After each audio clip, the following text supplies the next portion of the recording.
స్త్రీల గురించే ఒక ప్రసంగాన్ని చేయాలి.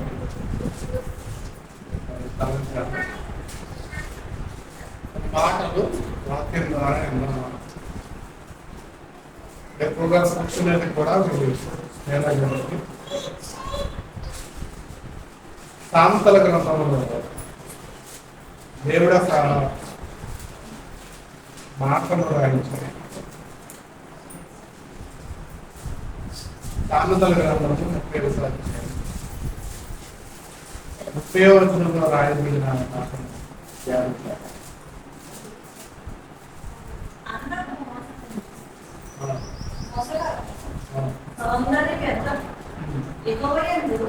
యెహోవా యందు భయభక్తులు కలిగిన స్త్రీ కొనియాడబడు.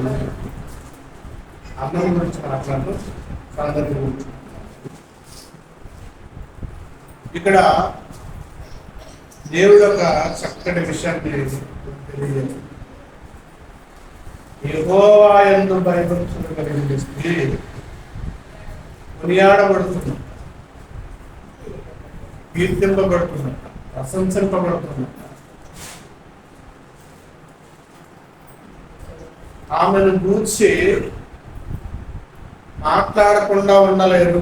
కొనియాడబడటం అంటే కనుక ఆమె గురించి మాట్లాడకుండా ఉండలేరు అన్నమాట. యెహోవా యందు భయభక్తులు కలిగిన స్త్రీ ఇలా ఉంటుంది అని చెప్తున్నారు. ఇలాగే ఉండాలని కూడా చెప్పాడు. ఇలాగే ఉండాలి. కానీ ఈరోజు కొనియాడబడే స్త్రీలు అయితే ఉన్నారంటే ఇంకా కొనియాడబడే స్త్రీలు వెళ్తారు. కొనియాడబడే స్త్రీలు లేదు, కానీ బైబిల్లో కొన్ని పేర్లు ఉంటాయి. పాపపడే స్త్రీలు, కొంటే స్త్రీలు అని కొంతమంది ఉంటారు. ఆ కోవను పూర్తి చేయడానికి లేదా ఆ దారిలో నడిచే స్త్రీలు ఎక్కువగా కనబడుతుంటారు. బైబిల్లో ఒక కుంటే స్త్రీ ఉంటారు. రాజుల మొదటి గ్రంథం 2వ గ్రంథం, రాజుల 2వ గ్రంథం 9వ అధ్యాయం 30వ వచనం. రాజుల 2వ గ్రంథం 9వ అధ్యాయం 30వ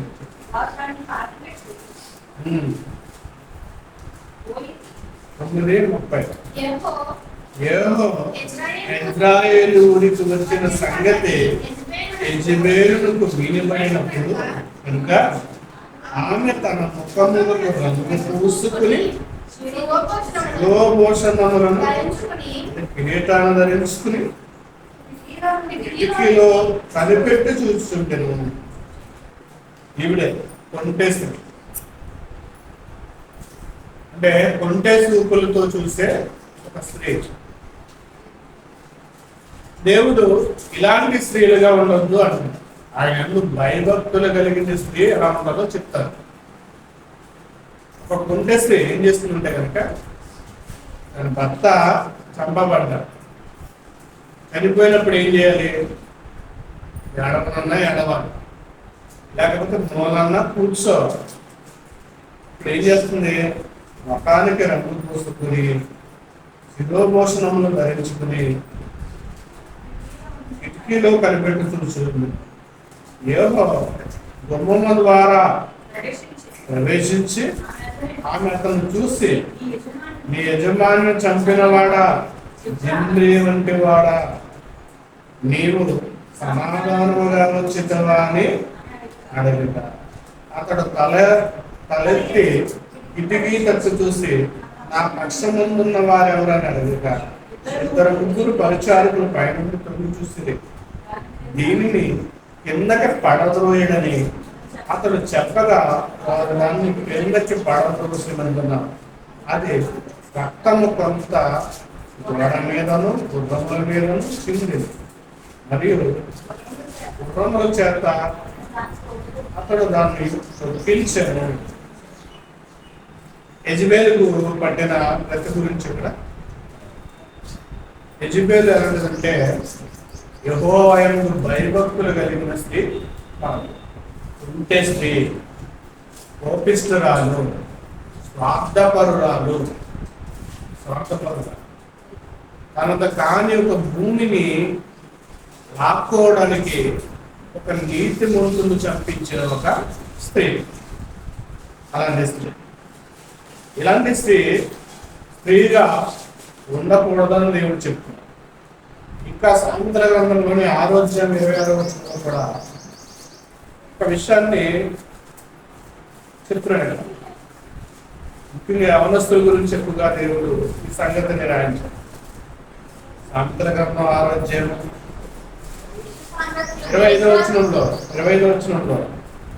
దాని చక్కదనమందు నీ హృదయమును ఆశపడకు. చక్కగా ఉన్నారు కదా, అందంగా కనపడుతున్నారు కదా అని నీ హృదయం ముందు ఆశపడదు. అది తన కనురెప్పలను చిలిపించి నిన్ను లోపల నీయకము. కనురెప్పలు చిలిపించి అంటే ఈరోజు యెహోవా యందు భయభక్తులు స్త్రీలనే వారు కరువు అయిపోతున్నారు. అందం మీద, వ్యామోహం మీద, ఇంకా వశపరుచుకునే విధముగా కనిపించే స్త్రీలు ఎక్కువగా ఈరోజు కనబడతారు. కాబట్టి యెహోవా యందు భయభక్తులు గల స్త్రీ ఎలా ఉండాలో అనేది దేవుడు కొన్ని సందర్భాలను దేవుడు రాయించాడు. వాటిని చూసుకుంటూ మనం ఆ రీతిగా మనం కూడా సిద్ధపడాలని దేవుడు సెలవిస్తున్నాడు. సామెతల ప్రసంగి గ్రంథం, పరమగీతాల గ్రంథం మొదటి అధ్యాయం, పరమగీతాల గ్రంథం మొదటి అధ్యాయం 3వ వచనంలో రాయబడిన నీవు పూసుకున్న పరిమళ తైల వాసన గలది, నీ పేరు పోయబడిన పరిమళ తైలముతో సమానము కన్యకలు నిన్ను ప్రేమించగలరు. ఇక్కడ నువ్వు పూసుకున్న పరిమళ తైల సువాసన గలది, నీ పేరు పోయబడిన పరిమళ తైలముతో సమానము, కన్యకలు నిన్ను ప్రేమించెదరు అంటే ఇక్కడ కూడా దేవుడు ఒక స్త్రీ గురించి దేవుడు చెప్పదలుచుకున్నాడు. యెహోవా యందు భయభక్తులు కలిగిన స్త్రీ కొనియాడబడుతుంది, కీర్తింపబడుతుంది అంటున్నాడు. ఆ రీతిగా ఉండాలంటే కనుక స్త్రీకున్న లక్షణాన్ని చెప్తున్నాడు, క్యారెక్టర్ చెప్తున్నాడు. నువ్వు ఎలాంటి దాన్ని అంటే కనుక అని చెబితే ఏమన్నాడంటే, నీవు పూసుకున్న పరిమళ తైల సువాసన గలది. పూసుకునే తైలం, రాసుకునే పౌడర్, మీరు రాసుకునే సెంటు ఎలాంటిదంటే కనుక పంపోయినదంటే ఎవరో కూడా రాసుకుంటారంటే రాసుకో. షాపుకి వెళితే కనుక మంచి అత్తర చేసా ఇవ్వండి అంటాం. అక్కడ కూడా మళ్ళీ ఫ్రెష్ చేయాలి. ఏ స్మెల్ బాగుంటుంది, ఏ స్మెల్ అయితే మనకి నచ్చుతుంది, అది కూడా పరిమళించాలి. అంటే నేను రాసుకునే ఆ సింట్ అనేది ఏమవ్వాలంటే కనుక అందరి దగ్గరికి వెళ్ళాలి. బా మంచి సింట్ రాసుకున్నావు అని నా గురించి ఏమనుకోవాలంటే చెప్పుకోవాలి. మంచి సింట్ రాసుకున్నా, ఎక్కడ కొన్నా మరి వస్తుంది సింట్, ఏ షాప్లో కొన్నా నేను కూడా కొనుక్కోవాలి అని మనం వాడుతున్న సెంటు కోసం మంచి స్మెల్ కలిగిన దాన్ని ఏం చేస్తామంటే వెతుకుతాం. లేదు బాగా కంపైన అత్తరు తీసుకొచ్చి ఇస్తే కనుక తీసుకోమ్మా తక్కువకి ఇస్తాను, తీసుకో, రాసుకోంటే ఎవరు కూడా రాసుకోరు. చెడిపోయిన వాసన కలిగిన అత్తర్ని ఎవరు కూడా రాయరు. అందుకే ప్రసంగి అంటాడు, ఇదిగో కుమారి తైలములో చచ్చిని ఏకపడుట ఆ అత్తరంతా కూడా చెడిపోగును అంటారు. ఒక చచ్చిని ఏకపడితే కనుక అత్తరంలో ఆ స్మెల్నే మార్చేస్తుంది, ఆ సువాసనని ఏం చేస్తుందంటే పాడు చేస్తుంది. అయితే ఇక్కడ దేవుడు చెబితే ఏమంటే కనుక నువ్వు రాసుకున్న పరిమళ తైలము సువాసన గలదిగా ఉండాలనుకుంటావు, మంచి సువాసన గలదిగా ఉండాలనుకుంటావు. నువ్వు పూసుకున్న పరిమళ తైలము గురించి, ఆ పరిమళ తైలము కన్యకలందరూ కూడా నేను ప్రేమించేదిగా, ఎంత బాగుందే, ఎక్కడ కొన్నావని అంత రీతిగా పొగిడేలాగా ఒక సెంటు లేదా అప్సర లేదా ఒక పౌడర్ రాసుకుంటున్నప్పుడు నీ జీవితము కూడా పరిమళముగా లేదే అని చూసుకోవాలి. మన జీవితంలో కంపైన జీవితం అనేది ఉందో అనేది చూసుకోవాలి. మన జీవితంలో కంపైనది అనిపిస్తే కనుక దాని దగ్గరికి వెళ్ళకూడదు. కంపైనది లేదా నచ్చని సెంటును మనం నచ్చని సెంటు దగ్గరికి వెళ్ళి మనం తీసుకో, బాగాలేదు ఇది వాసన అంట. మరి నచ్చని జీవితం నీకుంటే కనుక ఎందుకు ఆహ్వానిస్తున్నావు? నచ్చని జీవితం, నచ్చని బ్రతుకు, నచ్చని మాటలు, నచ్చని విధానం అనేది నీ జీవితంలోనికి ఎందుకు ఆహ్వానిస్తున్నావు? ఆ ఉద్దేశాన్ని చెప్పడానికి దేవుడు ఇక్కడ ఆ ఉద్దేశం. నీవు పూసుకునే పరిమళ తైలము సువాసన గలది, నీ పేరు పోయబడిన పరిమళ తైలముతో సమానం. నువ్వెంత గొప్ప తెలుసా? నువ్వు ఎలాంటి దానవో తెలుసా? దేవుడు చెప్తున్నాడు, నీవు పోయబడిన పరిమళ తైలముతో సమానం అంట. నీ క్యారెక్టర్ దేవుడు గుర్తు చేస్తున్నాడు. పందుకున్న లక్షణం ఏంటంటే తన క్యారెక్టర్ ఎప్పుడు కూడా బురదలో జీవించడమే. దానికి ఆ కంపు అనేది దానికి బాగుంటుంది. ఆ బురద లేదా ఆ బురద విషయంలో దానికి చిరాకు అనేది రాదు.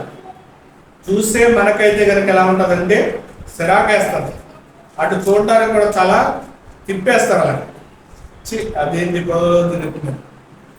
అంటే దాని యొక్క ఆ పండు తిరిగే ఒక బురదను కూడా మనం చూడడానికి ఇష్టపడం. కానీ ఆ పండుకి ఎలా ఉంటుందంటే చాలా బాగుంటుంది. కానీ దేవుడు మన క్యారెక్టర్ గురించి చెబుతే ఏమన్నాడంటే కనుక ఒక విషయాన్ని చెప్తాడు అనమాట. చెబుతే అన్నాడంటే, నీవు నీ పేరు పోయబడిన పరిమళ తైలముతో సమానము అంట. మన పేరు అంటే కనుక క్యారెక్టర్ గురించి మాట్లాడతాం. అందుకే క్రైస్తవుడు అంటే కనుక క్యారెక్టర్, పేరు కాదు, క్యారెక్టర్. మన క్యారెక్టర్ ఏంటంటే కనుక క్రైస్తవులు మనం జీవించేది దాన్నే చెప్తున్నాడు అన్నమాట. నీ పేరు పోయబడిన పరిమళ తైలముతో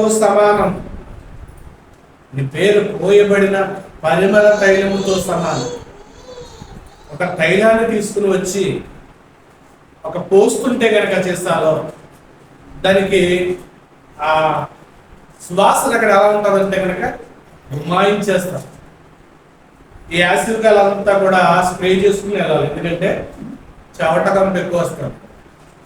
ఇక్కడ తరణం చేసుకునేలా కదా దేవాలయం వెళ్ళేలాగా ఆ స్థానము ఆ సబ్బు వాసన పోతుంది. చెవటకంపు వస్తుంది కాబట్టి స్ప్రే చేసుకుని వెళ్ళాలి. చింత రాసుకుని వెళ్ళాలి. స్ప్రే చేసుకుంటే కనుక ఆ చెవట కంపుని ఏం చేస్తుందంటే కనుక కొంచెం దాస్తారు. మన పేరు పరిమళ తైలముతో సమానం అన్నాడు. అంటే కనుక ఇక్కడ పోయబడిన తైలం అంటే కనుక ఇక్కడ ఆ తీస్తున్న తైలం, అత్తర చేసే ఆ సెంటు తయారు చేసే ఆ ఫ్యాక్టరీ దగ్గరికి వెళ్తే కనుక ఆ తైలం ఎలా వస్తుందంటే కనుక నదులా పారుతుంది అన్నమాట.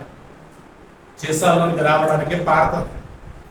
అప్పుడు ఆ పోయబల్ పడుతున్న తైలములో ఆ సీసాలో పోస్తున్నప్పుడు తైలము అది ఎక్కువైపోయిన తర్వాత ఆ సీసా నుండి అలా కారిపోతుంటే కనుక ఎలా ఉంటుంది కనుక అక్కడికి మనం వెళ్ళి ఉంటే కనుక ఆ సువాసనకి ఏమవుతుందంటే మనకి మత్తు వచ్చేస్తాం. ఆ సువాసనకి మత్తు వెదజల్లుతాడు. మత్తు వచ్చి మనకి నిద్ర కూడా వచ్చేస్తుంది అనమాట. అలా ఉంటుంది.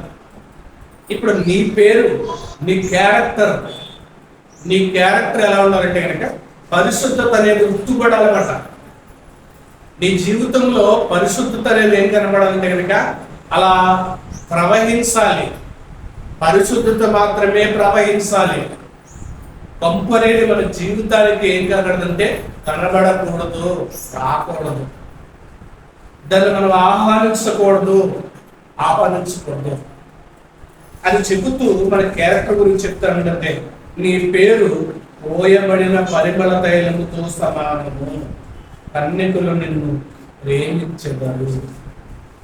యెహోవా యందు భయభక్తులు కలిగిన స్త్రీ కొనియాడబడుతుంది.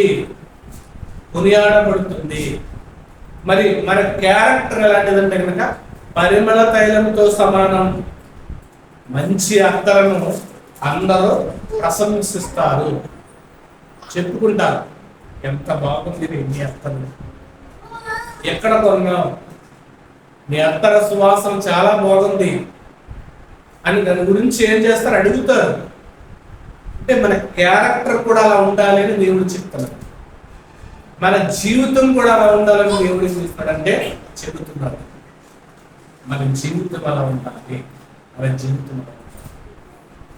దాన్ని తెలియజేయడానికి దేవుడు చెప్తున్నాడు. అయితే బైబిల్లో ఒక విచిత్రమైన ఒక సంఘటన జరిగింది. ఆ సంఘటన మనం ఈరోజు ధ్యానం చేసుకుంటే కనుక మ్యాక్సిమం ప్రతి ఒక్కరి జీవితం కూడా ప్రారంభ జీవితం ఆ స్త్రీ లాంటిది. ప్రతి ఒక్కరి జీవితం కూడా ప్రారంభము ఆ స్త్రీ లాంటిది. ఆవిడ ఎవరంటే కనుక పాపాత్మురాలైన ఒక స్త్రీ అన్నారు. కొన్ని గ్రంథాల ఆధారంగా చూస్తే కనుక మగ్దలేన మరియ గారి యొక్క సహోదరి చెల్లవచ్చు, అక్కవచ్చు అని కొన్ని సువార్తల్లో రాయడం. అవన్నీ తీసేవచ్చుగా సారాంశం చెప్తారు. ఆవిడ ఉద్దేశం, ఆవిడ చేసే పని గురించి చెప్తారు. ఒక చక్కటి విషయాన్ని ఇక్కడ మనం జ్ఞానం చేసుకున్నాం. మొదటిగా మార్కు సువార్త. సువార్తల్లో కూడా పేరు వీరి గురించి రాయబడింది. 4 సువార్తల్లో కూడా రాయబడింది. కానీ ఈ సందర్భం అనేది 3 సువార్తల్లో మనకి కనబడుతుంది. ఈ సందర్భం చూద్దాం. మార్కు గారు రాసిన సువార్త 14వ అధ్యాయం. మార్కు గారు రాసిన సువార్త 14వ అధ్యాయం 9వ వచనం నుండి చూద్దాం. సర్వలోకములో ఎక్కడ ఈ సువార్త ప్రకటించబడునో అక్కడ ఈమె చేసినది జ్ఞాపకార్థముగా ప్రశంసింపబడినని మీతో నిశ్చయముగా చెప్తున్నాను. పాపాత్మురాలనే స్త్రీ గురించి యేసుక్రీస్తు వారిస్తున్న స్టేట్మెంట్.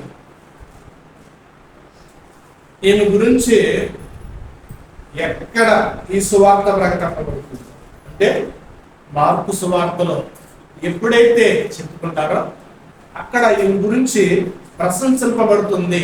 చేసినవి చెప్పుకోదగినవి, ఈమె చేసిన పని చెప్పుకోదగినవి. మరి ఏం చేసింది ఏం గురించి చెప్పుకోవాలి? ఈమె గురించి చెప్పుకోవాల్సిన విషయాలు ఏంటి? ఇంకా ఇక్కడ ఆయన చెప్పిన విషయాన్ని బట్టి ఒకసారి సామెతల గ్రంథం అలా జ్ఞాపకం చేసుకుంటే యెహోవా యందు భయభక్తులు కలిగిన స్త్రీ కొనియాడబడుతుంది. ఈవిడ కూడా ఇక్కడ ఏం చేయబడుతుందంటే కనుక కొనియాడబడుతుంది, ప్రశంసింపబడుతుంది. ఏం చేసిందంటే కనుక చూస్తే కనుక 3వ వచనం నుండి చదువుతాం. ఆయన బేతనియలో కుష్టి రోగి అయిన సీమోని ఇంట భోజనమును కూర్చుని ఉండినప్పుడు, ఇంకా చెప్పాలంటే ఈ స్త్రీ యేసుక్రీస్తు వారు ఉన్న కాలంలో ఎక్కడ ఉందంటే కనుక యెరూషలేములో ఉంది. యెరూషలేములో జరిగిన సంఘటన ఈరోజు ఏ మారుమూల ప్రాంతమైన ప్రపంచంలో కూడా ఈ సువార్త గురించి లేదా ఈ అధ్యాయాన్ని ధ్యానం చేసినప్పుడు ఈవిడ ప్రశంసించబడుతుంది. చదువు. భోజనం కూర్చుండినప్పుడు ఒక స్త్రీ విలువగల జటామాంసి అత్తర గుడ్డుని తీసుకుని వచ్చి ఆ అత్తర గుడ్డు పగలగొట్టి ఆ అత్తర ఆయన తల మీద పోసారు. అయితే కొందరు కోపపడి ఈ అత్తరు ఎలాగ నష్టపరచనేలా ఈ అత్తరు 300 దేనారములకు కంటే ఎక్కువ వెలకమ్మి పేదలకి ఇవ్వచ్చును కదా అని చెప్పి ఆమెను చూసి సనుగుకొనెను. అందుకు యేసు, ఈమె జోలికి పోవద్దు, ఈమె ఎందుకు తొందర పెట్టుచున్నారు? ఈమె నా ఎడల మంచి కార్యం చేసింది అంట. ఈమె నా ఎడల మంచి కార్యం చేసింది. ఈమెను ఎందుకు తొందర పెడుతున్నారు? ఈమె నా ఎడల మంచి కార్యం చేసింది. మంచి నిర్ణయం తీసుకుంది. తర్వాత బీదలు ఎల్లప్పుడూ మీతోనే ఉన్నారు, మీకు ఇష్టమైన ఎల్లప్పుడూ వారికి మేలు చేయవచ్చు. నేను ఎల్లప్పుడూ మీతో ఉండను. ఈమె తన శక్తి కొలది నా భూస్థాపన నిమిత్తము నా శరీరమందు ముందుగా అభిషేకించెను. ఈవిడ ఎవరు అంటే గనక పాపాత్మురాలైన స్త్రీ. గుర్తుపెట్టుకో, పాపాత్మురాలైన ఒక స్త్రీ యేసుక్రీస్తు వారి దగ్గరికి వస్తే ఎలా అవుతుందో ఎగ్జాంపుల్ చెప్తున్నాడు ఇక్కడ. పాపాత్మురాలైన ఒక స్త్రీ అంటే పాపాత్మురాలైన ఒక స్త్రీ యేసుక్రీస్తు వారి దగ్గరికి వస్తే పరిమళించాలి.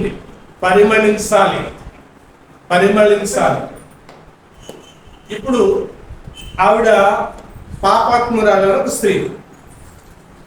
ఆవిడకున్న జీవితం అంతా కూడా లోకంలో ఎలా జీవించిందంటే ఇష్టానుసారంగా జీవించుండొచ్చు. ఆమె జీవితం అంత మంచిగా ఉండకపోవచ్చు. తనకైన విలువైనది ఆమె కొనుక్కున్నది ఏంటంటే కనుక అత్తరి. అది అచ్చ జటామాసి అంటే అందులో ఏ కల్తీ లేదంట. జటామాసినే తీశారంట. అంటే కొన్ని సెంట్లో ఏం చేస్తారంటే కనుక కొన్ని విధానాలు కొన్ని పదార్థాలు కలుపుతారు అన్నమాట. దానిలో దీన్ని మిక్సింగ్ చేస్తారు. ఇప్పుడు మనం వాడుతున్న మంచినీళ్ళలో ఎలా అయితే మిక్సింగ్ చేసి నూనెకు బదులు మరొక ఆయిల్ ఎలాగైతే కలిపి అమ్ముతున్నారో అలా అమ్ముతారు కొన్ని రకాల సెంటులు. ఇది 300 దేనారా. 300 అంటే కనుక 300, 100 అంటే 100, 300 అంటే కనుక 300 దేనారం. ఒక దేనారం వచ్చి ఇంచుమించు 160 రూపాయలు అంటున్నారు. చాలా విలువైన అంటారు. అంటే తన యొక్క జీవితం అంటే పాపాత్మురాలు ఏం చేస్తారంటే కనుక తమ జీవితంలో ఇదిగో వెలకట్టలేని సంపదను సంపాదించి విలువైన అత్తరను ఏం చేసిందంటే కొనుక్కోండి. అంటే దానికి కీర్తి కావాలంటే దానికి పేరు రావాలంటే కనుక ఇదిగో ఎలాంటి సెంట్ వాడితే అలాంటి సెంటు అందరూ పట్టించుకోరు. కాబట్టి విలువైన సెంటు కొనుక్కుంది. అది రాసుకుని వెళితే కనుక ఈమె ఎంత గనురాలో, ఎంత గొప్పదో, ఎంత కీర్తి కలిగిందో. అమ్మో ఈ సెంటు వాడుతుందంటే చాలా గొప్పది అని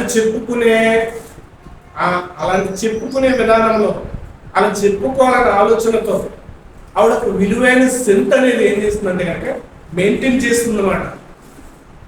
అలాంటి విలువైన సెంట్ ఈరోజు జడ్జా లేదా మంచి లైఫ్గా కలిగిన జీవితం కలిగిన వారందరూ కూడా విలువైన బ్రాండెడ్ వాడతారు. Branded shoe, branded dress, branded కలజోడు, బ్రాండెడ్ వాచ్లు వాడతారు.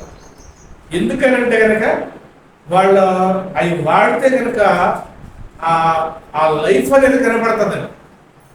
బ్రాండెడ్ షూ వేసుకున్నాడంటే వీడు చాలా గొప్పోడని గుర్తించాలి. బ్రాండెడ్ వాచ్ పెట్టుకున్నాడంటే వీడు గొప్పోడు. యాపిల్ వాచ్ వాడుతున్నాడు, యాపిల్ ఫోన్ వాడుతున్నాడు, బ్రాండెడ్ షూ వాడుతున్నాడు, బ్రాండెడ్ షర్ట్ వేసుకున్నాడు అంటే వాడి క్యారెక్టర్ని డిఫెండ్ చేసుకోవడానికి, వాడి క్యారెక్టర్ అంటే నా ఉందాతనం ఇది, నా ఉందాతనం, తన ఉందాతనం చాటుకోవడానికి ఏం చేస్తున్నారండి ఈరోజు బ్రాండెడ్ వస్తువుల మీద ఈరోజు పడుతున్నారు. ఈ మధ్యకాలంలో ఫ్లిప్కార్ట్ లేకపోతే మీషోలో తక్కువ ధరకే మంచి బట్టలు వస్తున్నాయి. మనం ఒకవేళ ఒక డ్రెస్ కొనాలంటే కనుక షాప్కి వెళ్తే మీన్స్ ఒక 3,000 లేనిదే మంచి డ్రెస్ అనేది రాదు అమ్మాయిలకి. అదే ఒక 230 రూపాయలు అడిగితే కనుక మంచి డ్రెస్ వచ్చేస్తుంది. 230, 260, 270, 300 లోపే మంచి డ్రెస్ వచ్చేస్తుంది. అంత చీప్గా వచ్చేస్తుంది అన్నమాట. అయితే ఈ మధ్యకాలంలో ఒక విషయం జరిగింది. ఒక ఆవిడ, ఒక అమ్మాయి మీషోలో ఆర్డర్ పెట్టింది ఒక డ్రెస్. ఒక పెళ్ళికి వెళ్ళిందంట. పెళ్ళికి వెళ్ళినప్పుడు అక్కడ ఉన్న పిల్లలు, ఎందుకంటే ఈరోజు అందరూ ఫోన్ చూస్తున్నారు కాబట్టి, అక్క నువ్వు మీషోలో కొన్న 399 షర్ట్గా డ్రెస్ ఖరీదుందంట. అక్క నువ్వు వేసుకున్న ఈ డ్రెస్ మీషోలో 399 కదా. ఆ వెంటనే నా పరువు పోయింది, నేను ఇది కొనుక్కుని ఎందుకు వేసుకుని వెళ్ళాను, నా పరువు పోయింది అంటాను. అంటే ఈరోజు అందరికి తెలుస్తుంది. అంటే తక్కువ క్వాలిటీ డ్రెస్ వేసుకుంటే కనుక తెలిసిపోతుంది ఇది ఎంతో కాదులే. అంటే విలువ ఎక్కువ ఉన్నప్పుడు, దాని రేట్ ఎక్కువ ఉంటే కనుక దానికి క్యారెక్టర్ అనేది గుర్తు చేస్తుంది అనే దాని గురించి చెప్తాను. అలా ఉంది. ఇప్పుడు ఈ పాపాత్మురాలైన ఒక స్త్రీ విలువైన సెంటు మెయింటైన్ చేస్తుందంటే ఆమె ఒక ఉన్నతమైన ఒక మంచి లైఫ్ అనే దాన్ని ఏం చేస్తుందంటే ఆమె ఎంజాయ్ చేస్తుంది. ఒక ఉన్నతమైన లైఫ్ ఎంజాయ్ చేస్తుంది, లీడ్ చేస్తుంది. ఒక ఉన్నతమైన లైఫ్ లీడ్ చేస్తుంది. అలాంటి స్త్రీ కానీ ఆవిడ క్యారెక్టర్, ఆవిడ వాడుతున్న వస్తువులు ఖరీదైనవి. ఆవిడ వాడుతున్న వస్తువులు చాలా ఖరీదైనవి, విలువైనవి. అత్తరే అంత విలువైనవి వాడుతుందంటే ఆవిడ వేసుకున్న వస్త్రాలు, ఆవిడ ఉంటున్న నివాసం ఎలా ఉంటుంది. అయితే ఆవిడకి వచ్చిన ఆలోచన ఏంటంటే ఇదిగో యేసుక్రీస్తు ప్రభుల వారి గురించి యేసుక్రీస్తు ప్రభుల వారి గురించి ఆలోచించగానే తన పాప జీవితం అంతా కూడా ఏమైందంటే కనుక కనబడుతుంది. అర్థం వల్ల ఆమె క్యారెక్టర్లో లేదా ఆమె జీవితంలో బయట చెప్పుకోవడానికి బృందాతనంగా ఉంది. లేదా ఆమె బ్రతికే బ్రతుకులో ఆ వాడే వస్తువులలో బ్రాండెడ్ వస్తువులు వాడుతుంది. క్వాలిటీ, రాజీ పడని జీవితం. ఇందులో భక్తిలో కాదు. ఈరోజు క్వాలిటీ వస్తువులు వాడాలనుకుంటున్నారు, కానీ క్వాలిటీ వస్తువులు, ఖరీదైన వస్తువులు అంటే ఒకడు చూసి మరొకడు. ఈరోజు పిల్లలు చూస్తే కనుక వాడి యాపిల్ వాచ్ వాడుతున్నాడు, నాకు కూడా యాపిల్ వాచే కావాలి. వాడు యాపిల్ ఫోన్ వాడుతున్నాడు, నాకు యాపిల్ ఫోనే కావాలి అంటున్నాడు. అంటే పక్కవాడిని చూసి క్వాలిటీ వాడాలనుకుంటున్నాడు. కానీ భక్తిలో మనుషులకి ఏం లేదంటే క్వాలిటీ లేదు. భక్తిలో క్వాలిటీ లేదు. భక్తిలో రాజీ పడిన భక్తి కనబడట్లేదు. నేను ఎందుకో భక్తిగా ఉండాలి, నేను పరిశుద్ధంగా ఉండాలి, నా జీవితంలో దేవునికి అనుకూలంగా నేను బ్రతకాలి, నేను బ్రతకాలి, నేను ఆయనకి నచ్చని పని నేను చేయకూడదు, రాజీ పడకూడదు. ఇదిగో నేను ఆయనకి నచ్చని పని చేయకూడదు, నేను ఆయనతోనే ఉండాలి, ఆయనతోనే రాజీ పడాలి తప్ప పాపంతో నేనేం చేయకూడదంటే రాజీ పడకూడదు, అంటే సంబంధాన్ని కుదుర్చుకో. ఇక్కడ ఈ పాపాత్మురాలైన ఒక స్త్రీ గురించి మనం జ్ఞాపకం చేసుకుంటాం. ఆమె దగ్గర ఉన్నది విలువైన అత్తరు. జాగ్రత్తగా వినండి. ఈ విలువైన అత్తరును తన జీవితం అంతా, తన లైఫ్ అంతా విలువైనదిగానే జీవిస్తుంది. కానీ యేసుక్రీస్తు వారిని ఎప్పుడైతే చూసిందో, యేసుక్రీస్తు వారు ఎప్పుడైతే ఆమె కనిపించాడో తన విలువైన జీవితం అంతా కూడా వేస్ట్ అని గుర్తించింది. తన వాడే అత్తరే సెంటే అంత విలువైనది వాడుతున్నప్పుడు యేసుక్రీస్తు వారు ఏమైనా ఆమె కంటే విలువైన సెంట్ ఏమైనా తీసుకొచ్చాడా? విలువైన వస్త్రధారణ ఏమైనా ఉందా? లేదు. కానీ యేసుక్రీస్తు వారిని చూడగానే తన పాపాలన్నీ గుర్తుకొచ్చింది. ఒకసారి లోకాసు వార్తలోకి 7వ అధ్యాయం 44వ వచనం చూడండి. లోకాసు వార్త 7వ అధ్యాయం 44వ వచనం నుండి చూడండి.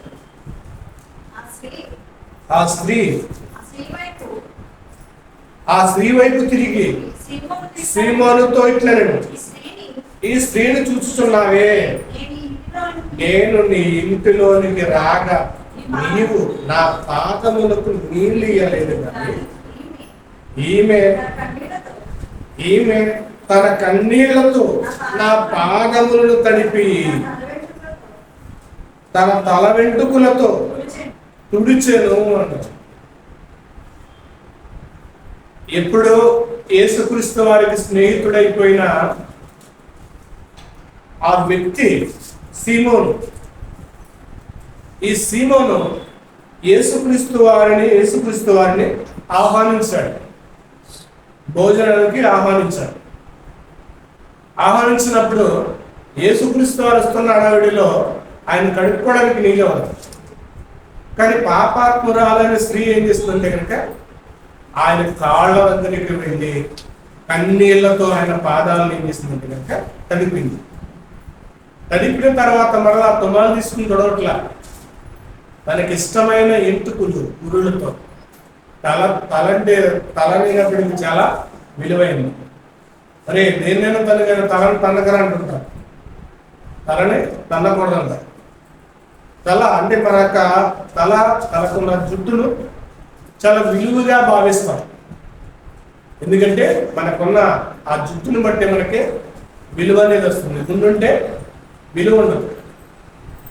మన జుట్టును బట్టి మనకి ఏముంటుందంటే విలువ ఉంటుంది.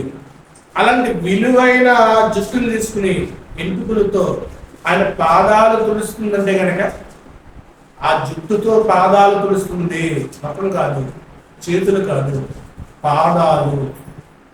అంటే తన తలనే తీసుకుని వచ్చి ఆయన పాదాలు తొడవడానికే పెడుతుంది. ఆలోచించాల్సి. తన యొక్క జీవితం ఎలాంటిదంటే గొప్ప జీవితం. ఎక్కడ లోకంలో మంచి విలువైన వస్తువులు వాడుకునే విలువైన వస్తువులు వాడే ఆమె ఎక్కడ చేరిందంటే కనుక యేసుక్రీస్తు ఆ యొక్క పాదాల చెంతకు చేరింది. విలువైన క్యారెక్టర్ లేదు. తను జీవించే జీవితంలో, తను కలిగే జీవితంలో క్వాలిటీ జీవితాన్ని జీవిస్తున్నమాట. క్వాలిటీ జీవితం జీవిస్తుంది. కానీ ఆమె లీడ్ చేస్తున్న జీవితం చాలా గొప్పది. ఆమె వాడుతున్న వస్తువులు గొప్పవి, ఆమె వాడుతున్న సెంటు గొప్పది. కానీ యేసుక్రీస్తు వారిని చూడగానే ఎక్కడికి వచ్చిందంటే తన స్థితి ఎక్కడని జ్ఞాపకం చేసుకుందంటే, నేను ఆయన పాదాల చెంత ఉండవలసిన దాన్ని, నేను ఆయన పాదాలను తొడవలసిన దాన్ని, నేను ఆయన పాదాలు నా కన్నీళ్లతో కడగవలసిన దాన్ని, ఆయన పాదాలను కడగాలి, నా కన్నీళ్లతో ఆయన పాదాలు తడపాలి. ఆమె క్యారెక్టర్ని చూడండి, ఇప్పుడు మారుతుంది. తన లైఫ్ అయితే గొప్పగా ఉంది.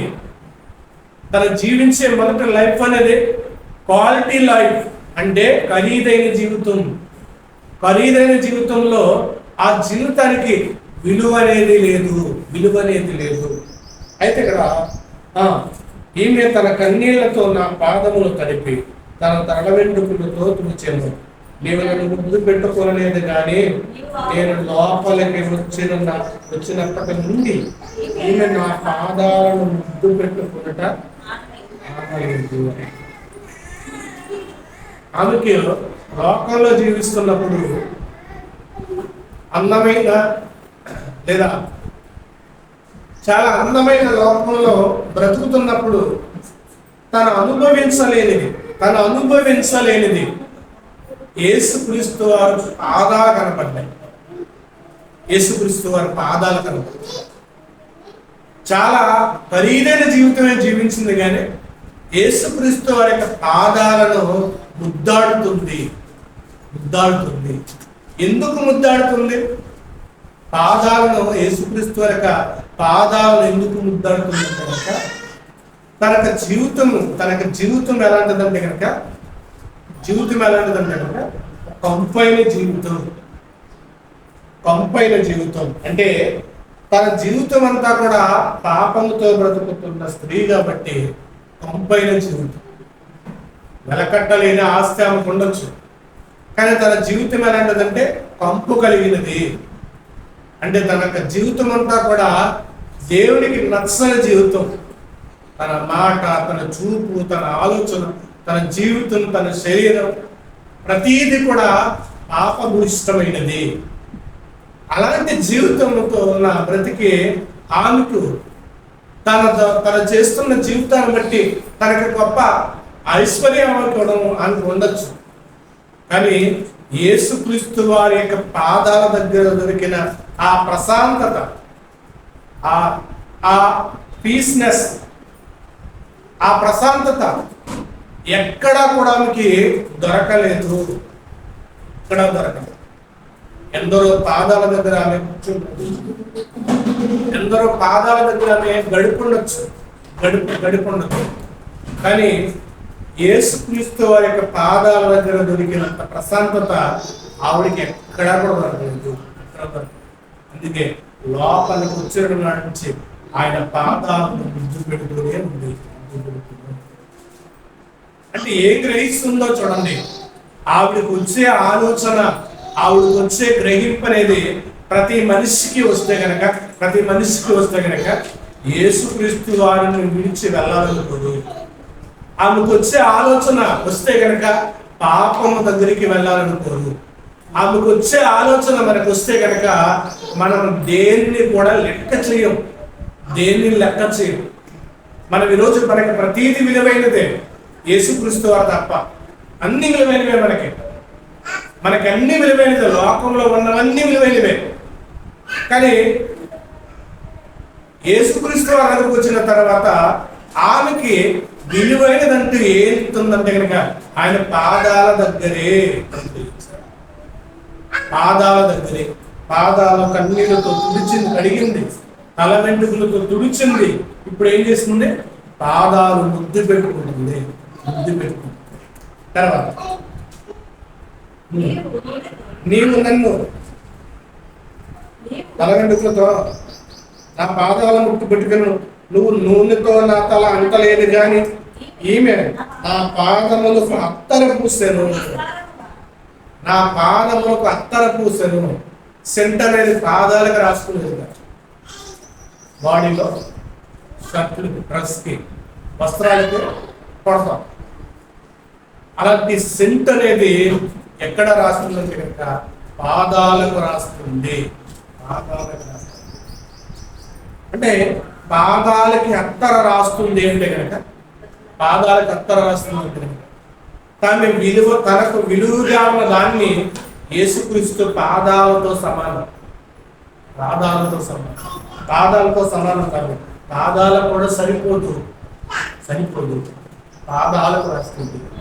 ఇంకా ఆయన ఏమన్నాడంటే, నా భూస్థాపన నిమిత్తం నన్ను అభిషేకించింది, నా భూస్థాపన నిమిత్తం నన్ను ముందుగా అభిషేకించింది. ఆవిడ అనుకున్నది ఒకటే, నన్ను పరిమళింపచేసేది ఈయన. ఇప్పటి వరకు నేను ఏమనుకున్నానంటే కనుక, ఈ అత్తర్ రాసుకుంటే నా పరిమళం అందరికీ తెలుస్తుంది అనుకున్నాను. ఈ సెంటు, ఈ అత్తర్ నేను వాడుతుంటే కనుక ఈ పరిమళం అంతా కూడా అందరూ ఆ పరిమళాన్ని చూసి, అమ్మో ఎంత క్వాలిటీ జీవితం బ్రతుకుతుంది, ఎంత క్వాలిటీ అత్తర్ వాడుతుంది అని నా గురించి చెప్పుకునేవారు. నేను వాడే సెంటు వల్ల ఎంత పరిమళ సెంటు వాడుతుంది, ఎంత ఖరీదైన సెంటు వాడుతుంది అని ప్రజలు చెప్పుకోలేకపోలేదు. కానీ ఆ సెంటు, ఆ 3.5 సేరుల సెంటు యేసుక్రీస్తు వారి తల మీద పోసింది, పాదాలు కడిగింది అంటే కనుక ఆమె గుర్తించిన విషయం మరొకటి ఏంటంటే, ఇదిగో నన్ను పరిమళింపచేసేది ఈయన, నేను వాడే సెంటు కాదని గ్రహించింది. ఈ సెంటు ఆయన పాదాల దగ్గర ఉండాలి. ఇప్పటి వరకు ఈ సెంటు వాడితే నన్ను అందరూ గుర్తించుకున్నారు, నన్ను అందరూ గౌరవించారు, లేదా ఈ సెంటు వాడితే నన్ను అందరూ మెచ్చుకున్నారు అనుకున్నాను. కాదు, ఈ సెంట్ అనేది ఈయన పాదాల దగ్గర ఉంటే కనుక, నన్ను పరిమళింపచేసేదే ఈయన, అందుకే మత్తయి సువార్త కూడా చూద్దాం సార్. మత్తయి సువార్త 26వ అధ్యాయం.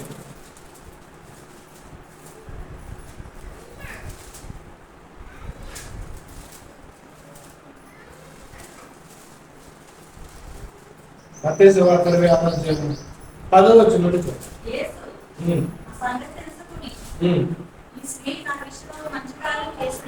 ఈ స్త్రీ నా విషయంలో మంచి కార్యం చేశాను.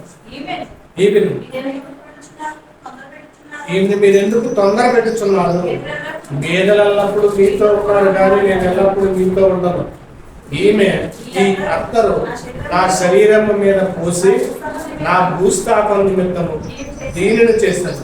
సర్వలోకమందు ఈ సువార్త ఎక్కడ ప్రకటింపబడునో అక్కడ ఈమె చేస్తున్నది జ్ఞాపకార్థముగా ప్రశంసించబడునని మీతో నిశ్చయముగా చెప్తున్నాను. ఈరోజు ఈ స్త్రీ ఇక్కడ ప్రశంసించబడుతుంది. ఈ పాపాత్మురాల యొక్క స్త్రీ ఇక్కడ ప్రశంసింపబడుతుంది. ఆవిడ చేసిన దాన్ని మనం ఏం చేస్తున్నామంటే గుర్తించుకుంటున్నాం. మొదట తన జీవితం విలువైందనుకుని బ్రతికేసింది ప్రభుత్వం. కానీ యేసుక్రీస్తు వారి దగ్గరకు వచ్చిన తర్వాత ఈయన పాదాల దగ్గర కంటే నాకు విలువైనది ఎక్కడా లేదు. ఈయన పాదాల దగ్గరే విలువైనది, ఈయన పాదాల చెంతటే విలువైనది. ఇదిగో ఈ సెంటు నేను ఎప్పుడు వాడేదాన్ని, కానీ ఈ సెంటు కంటే విలువైన ఆయన ఈయన. నా కంపు జీవితాన్ని ఇంపైన సువాసనగా చేసేది మాత్రం ఈయన అనుకుంటుంది. నా కంపు జీవితాన్ని ఇంపైన సువాసనగా చేయగలవాడు ఈయనే. అది ఈయన పాదాల దగ్గరే మాత్రమే. నేను వాడే సెంటు ఇదిగో అందరికి చాలా వెలగా కనబడచ్చు, కానీ ఆ సెంటుని అక్కడ తీసుకొచ్చిందంటే కనుక నా జీవితంలో యేసుక్రీస్తు పాదాల తప్ప నాకు ఏది విలువైంది కాదు అని గుర్తిరిగింది. నా పంపును మార్చేది. నేను ఇప్పటి వరకు సెంటు వాడి ఏం చేస్తానంటే అందరికి మంచి స్మెల్లను తీసుకొస్తున్నాను అనుకున్నాను. కానీ యేసుక్రీస్తు వాడి దగ్గరికి రాగానే ఇది కాదు, నాలో ఉన్న కంపు అంతా పోవాలి, నాలో ఉన్న చెడు వాసన అంతా పోవాలి, నాలో ఉన్న ఆ భయంకరమైన జీవితం అంతా కూడా ఏమవ్వాలంటే మారిపోవాలి. మారాలంటే కనుక యేసుక్రీస్తు వారి యొక్క పాదాలు మాత్రమే, యేసుక్రీస్తు వారి యొక్క పాదాలు మాత్రమే. ఆయన పాదాలు మాత్రమే నన్ను పవిత్రము చేయగలవు, నన్ను ప్రశంసింపలాగా చేయగలవు. అందుకు ఈమె ప్రశంసింపబడుతుంది, కొనియాడబడుతుంది. ఈమె యెహోవా యందు భయభక్తులు కలిగిన స్త్రీ. ఈమెలా బ్రతకాలి, ఈమెలా ఆలోచించాలి, ఈమెకిలా బ్రతకాలి. ఈమె ఆలోచించే ఆలోచనల మన జీవితం మీద ప్రభావం చూపించాలి. ఈమె చేసే జీవితం, ఈమె బ్రతికే జీవితం మన మీద ప్రభావం చూపించాలి. ఆమె పేరు పాపాత్మురాలని స్త్రీ, కానీ ఆమె క్యారెక్టర్ పరిశుద్ధుడైన యేసుక్రీస్తు వారి దగ్గరికి వచ్చిన తర్వాత తన జీవితంలో ఉన్నదంతా కూడా, ఇదిగో పాపం అంతా కూడా ఆ కన్నీళ్లతో ఆయన పాదాలంతా కూడా ఏం చేసుకుంటే కడిగేసి, కన్నీళ్లతో కడిగేసుకుంటారు. కన్నీళ్లతో యేసుక్రీస్తు వారి పాదాలు కడిగింది. యేసుక్రీస్తు వారేమో ఆమె పాపాలను కడిగారు. కన్నీళ్లతో ఆయన పాదాలు కడిగింది, కానీ యేసుక్రీస్తు వారు ఆమె పాపాలను కడిగేశారు. ఇప్పుడు ఆమె ఆలోచించింది, ఈ అత్తర కంటే విలువైన ఆయన ఈయన పాదాల దగ్గర బ్రతుకు తీరని చాలు. ఈ అత్తర కంటే విలువైన వాడు ఆయన, కానీ ఈయన పాదాలు, ఈయన తలలో నేను కడిగితే కనుక నా జీవితం అంతా కూడా విలువైనదిగా చేస్తాడు, సువాసనగా చేస్తాడు. ఈరోజు అనేకులకు సువాసనగా మారింది. అనేకులు ఈరోజు ఎక్కడ చెప్పకున్నా సరే ఈవిడ గురించి ప్రశంసింపబడుతుందంటే కనుక యెహోవా యందు భయభక్తులు కలిగిన స్త్రీ కొనియాడబడుతుంది. ఇప్పుడు పరమగీతాలు చదివి ముగించారు.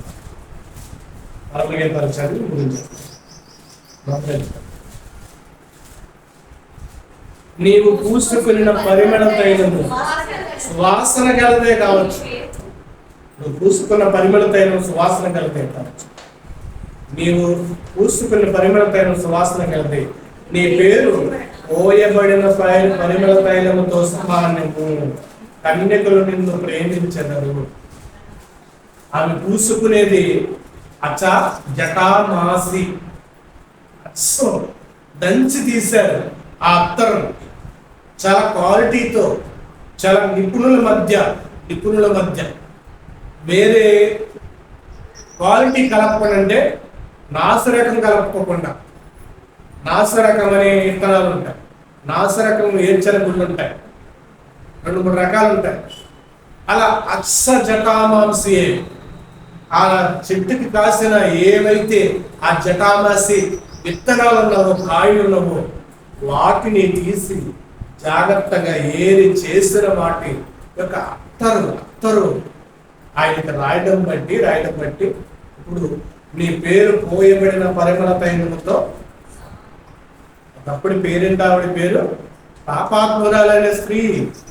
ఇప్పుడు ఈమె ఎక్కడ ప్రశంసింపబడుతుంది, ఎక్కడ చెప్పబడుతుంది, అక్కడ వార్తగా వెదజల్లుతుంది. అని ఇప్పుడు పోయబడిన పరిమళ తైలంగా మారిపోయింది. పంపంతా పోయింది. తన జీవితంలో ఉన్న పాపకు కంపంతా పోయింది. ఇప్పుడు పోయబడింది పరిమళ తైలం. యేసుక్రీస్తు వారు ఆమె మీద తన పాపములన్నిటినీ కూడా కడిగేయడం వల్ల ఆమె ఏమైందంటే కనుక నీ పేరు పోయబడిన పరిమళ తైలంతో సమానంగా మారిపోయింది. ఈరోజు కన్యకులు నిన్ను ప్రేమించి, ఈరోజు ఆమెను మనం ఏం చేస్తున్నాం? ఇష్టపడుతున్నాం. ఆవిడ చేసే మంచి పనిని బట్టి, ఆవిడ మారిన జీవితాన్ని బట్టి ఈరోజు మనం ఆమెను ఏం చేస్తున్నామంటే ఇష్టపడుతున్నాం. ఆమెను మనం గౌరవిస్తున్నాం. ఆవిడ మొదటి జీవితం కాదు, తర్వాత జీవితం మనం ఆవిడ ఏం చేస్తున్నాం అంటే కనుక గౌరవిస్తాం. ఆమె చేసిన మంచి పని, మంచి పని. మనము ఆవిడను గౌరవిస్తున్నాం. ఆవిడను అందుకే కన్యకలు నిన్ను ప్రేమించను. కన్యకలు ఏమనుకోవాలంటే, ఇదిగో నేను కూడా అలా ఉండాలి, నేను కూడా ఆమెలో ఆలోచించాలి, నేను కూడా ఆమెలో బ్రతకాలి, నేను కూడా ఆయన పాదాలైనా కావాలి. ఈ లోకంలో విలువైనదంటూ కూడా ఏమీ లేదు. ఈ లోకంలో విలువైనదంటూ కూడా ఏమీ లేదు. ఈ లోకంలో విలువైనదంటూ నాకు ఏమీ లేదు అని గుర్తెరగాలి, గుర్తెరిగి మన జీవితం ఆమెలా జీవించగలిగితే కనుక మనం అనేకులకి సువాసనగా మాట్లాడాలి. అనేకులకు సువాసనగా అట్టి సువాసనగా వెదజల్లేవారిగా ఉండాలని కోరుకుంటూ నా మాటలు ప్రార్థన చేసుకుంటాం. పరిశుద్ధుడా, మహోన్నతుడా, స్తోత్రాలు. ఎదుటనైనా మేము పోయేపైన పరిమళ సువాసనగా మారాలి. నీ మీద ఆయన అపాత్మరాలైన స్త్రీ ఆవిడ పరిమళ వాసన కూర్చుంది. పరిమళ తైలంతో మిమ్మల్ని అభిషేకించింది. పోయబడిన పరిమళ తైలముగా మేము ఉన్నప్పుడు అనేకులు మమ్మల్ని ప్రేమిస్తారు, అనేకులు మమ్మల్ని ఇష్టపడతారు.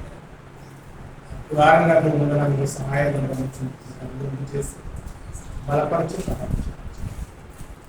ఇలాగా మమ్మల్ని సిద్ధపరచు, కృపా సహాయం కలిగేంత చేసి నడిపించి సహాయం ఇచ్చి క్రీస్తు ప్రార్థించలేదు.